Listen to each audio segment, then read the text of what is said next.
අද අපිත් එක්ක එකතු වෙලා ඉන්නවා එමරල් අයිල් තුලින් අයර්ලන්ඩ් සිහිනේ සබෑ කරගත්තු තවත් එක ෂෙෆ් කෙනෙක්. ඒ තමයි ෂෙෆ් අජිත්. ෂෙෆ් කොහොමද? ඇත්තටම මම ඉතාම සතුටටපත් වෙනවා මේ අවස්ථාවේදී. මම අයර්ලන්ඩ් වලට ඇප්ලයි කරේ එමරල් අයි හරහා මම රුමේනියාවේ සේවය කරමින් සිටියේදී රුමේනියාවේ බුකාරෙස්ට් වල හෙඩ් බේකර් කෙනෙක් විදිහට සේවය කරමින් සිටියේදී ඉතින් මගේ වීසා ප්‍රොසෙසින් එක ඉතාමත් ඉක්මනින් සිද්ධ වුණා. මට දැනගන්න ලැබුණා චෙයාමන් මහත්තයා සඳහන් කරපු විදිහට මම තමයි රුමේනියාවෙන් මුලින්ම පළවෙනියටම එමරල් අයි වලින් අයර්ලන්ඩ් බලා ඇප්ලයි කරපු චෙෆ් කියලා. ඉතින් ඒකේ මම හිතන්නේ මාස 2කටත් අඩු කාලයක් තුළ මගේ වීසා ප්‍රොසෙසින් එක කම්ප්ලීට් වෙලා මට අයර්ලන්ඩ් වලට යන්න වීසා හම්බුණා වර්ක් වීසා විදියට. ඉතින් ඇත්තටම ඉතාමත්ම සතුටුයි මට ඒ ගැන. ෂෙෆ් කෙනෙක් විදියට ෂෙෆ් අයි මේ ෆීල්ඩ් එක තෝරගත්තේ හොස්පිටැලිටි ඉන්ඩස්ට්‍රි එක.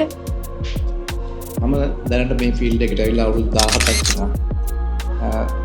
මම මුලින්ම සිලොන් කොන්ටිනෙන්ටල් හෝටලේ පුහුණු සූපවේදියෙක් විදියට 2006 වර්ෂයේ තමයි මගේ ජීවන ගමන ආරම්භ කරන්නේ. ඊට පස්සේ එතනින් පස්සේ ග්‍රෑන්ඩ් ඔරියන්ටල් හෝටලේ ඊට පස්සේ සිනමන් ග්‍රෑන්ඩ් හෝටලේ අවුරුදු 13ක් සේවය කළා.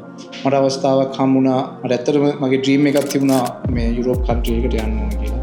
ඊට පස්සේ මට ඒ අවස්ථාව උදා වෙලා මම 2022 අගෝස්තු 1 වෙනිදා රුමේනියාව බලා යනවා. රුමේනියාවෙත් 5 ස්ටාර් එකට යන්නේ චෙප්ටි පාටි කෙනෙක් විදියට රුමේනියාවේ ෂෙරිටන් හෝටල් එකේ බුකාරෙස්ට් තියෙන. එහෙම ඉන්නකොට මට මගේ අයර්ලන්ඩ් ඉන්න යාළුවෙක් ඒත් මේ ආයතනයෙන්ම අයර්ලන්ඩ් වලට ගිය කෙනෙක් තමයි මම මේ රෙෆරල් එක දුන්නේ. ඊට පස්සේ මම මේ සැනින්ම WhatsApp call එකක් කරලා මේක කතා කරා. ඒ වෙලෙම මගේ ડોකියුමන්ට් process එක පටන් ගත්තා. පටන් ගන්න වෙලාව මම ඉතාමත් ඉක්මනින් මගේ ඒ processing time එක මෙහෙන් ඉල්ලනවත් එක්ක මම හැම ડોකියුමන්ට් එකක්ම සබ්මිට් කරා. සබ්මිට් කළා මම හිතන්නේ ගිය දෙසැම්බර් මේ වලටත් වගේ තමයි මම ඇප්ලයි කරේ. දෙසැම්බර් මාසෙ වගේ තමයි මගේ මේ processing පටන් ගත්තේ processing එක. ඊට පස්සේ මේ අප්‍රේල් වෙනත් ඉස්සර මට ඒ ටික සිද්ධ වුණා. මට හිතා ගන්න බෑ මොකද ලංකාවේ ඉඳලා අයර්ලන්ඩ් යනවා නම් ඊට වඩා අවුරුදු එකමාරක් දෙකක් යනවා. මගේ යාළුවෝ කියයි ගොඩක් කට්ටියක් දන්න වෙනවනේ. දැන් මේ අවස්ථාවේදී මම හිතන්නේ එමරල් අයි ආයතනෙන් මේ ඒ කට්ටියගේ charges ඇත්තටම මිනිමම් තියෙන්නේ. මොකද මේ වෙලාවෙත් මම හිතන්නේ ලක්ෂ 40 45 අය කරන ආයතන තියෙනවා අයර්ලන්ඩ් යමන් ලංකාවේ. එහෙම කරලත් අවුරුදු එකමාරක් යනවා. ඒත් මට ඊටත් වඩා අඩු ගානකින් එමරල් අයි ආයතනයේ සභාපතිතුමා මට කතා කරලා මේ දේවල් කරලා දුන්න. ඇත්තටම මම අනේක වාරයක් ස්තුතිවන්ත වෙනවා.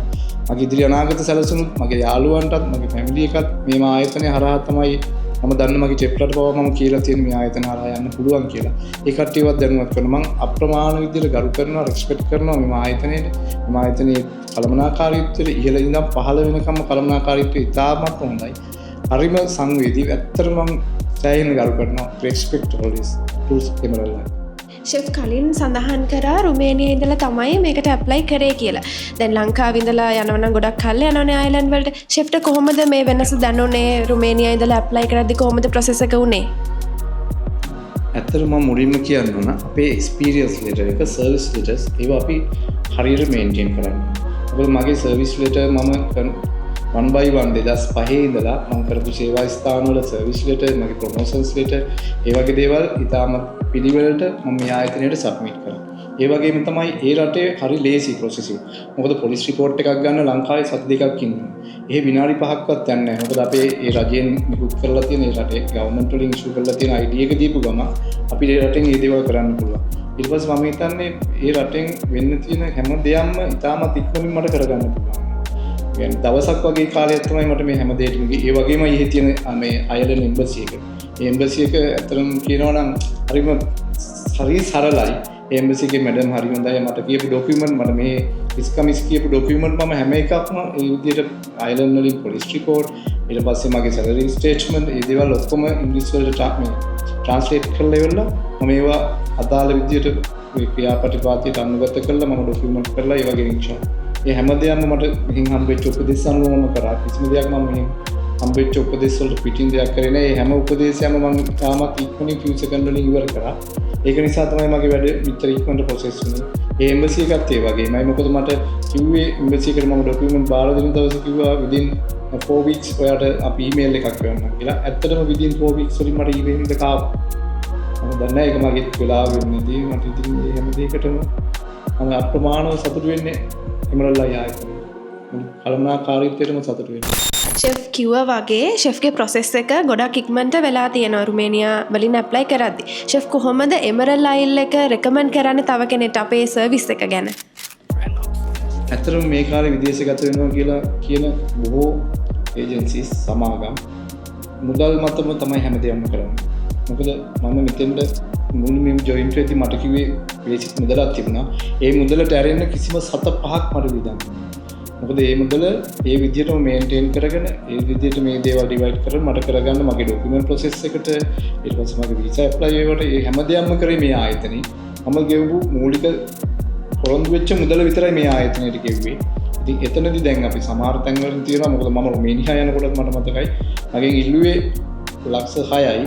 එවනට මම අන්තිම මොහොතේදී තව ලක්ෂ 3ක් වැඩිපුර දුන්නා. ඉතින් ලක්ෂ 9ක් ගියා 2022 මට රුමේනියා යන්න.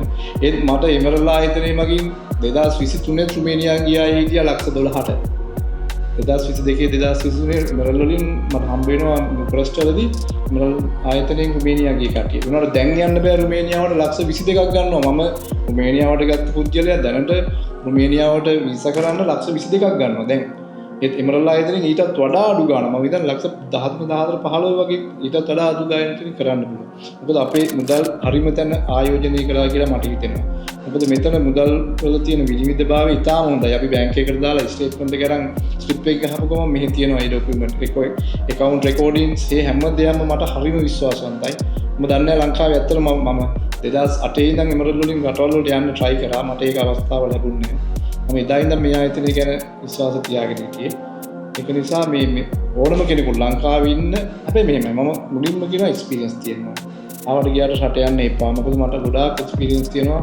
මේ එන මොහොත වෙනකොට රුමේනියාවට යන්න තියෙන හීනේ දැක්කට රට යන්න එපා. එක්ස්පීරියන්ස් එකක් තමන් ක්වොලිෆයිඩ් වෙලා ඒ එක්ස්පීරියන්ස් එක ඩෙවලොප් කරගෙන රට යන්න. එතකොට කවදාකවත් වරදින්නේ.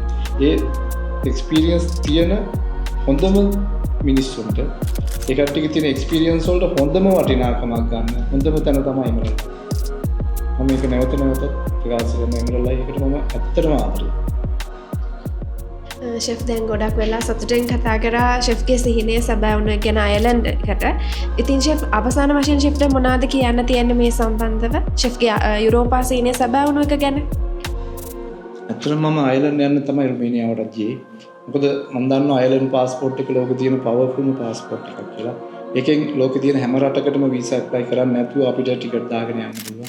ඉතින් මම අයර්ලන්ඩ් රට ගැන තිබිච්ච සිහිනය සැබෑ වුණා. ඒකට මට අනේක වාරයක් මම දන්නේ මම ගොඩක් වාසනාවන්ත වෙන්නේ නැති එකට.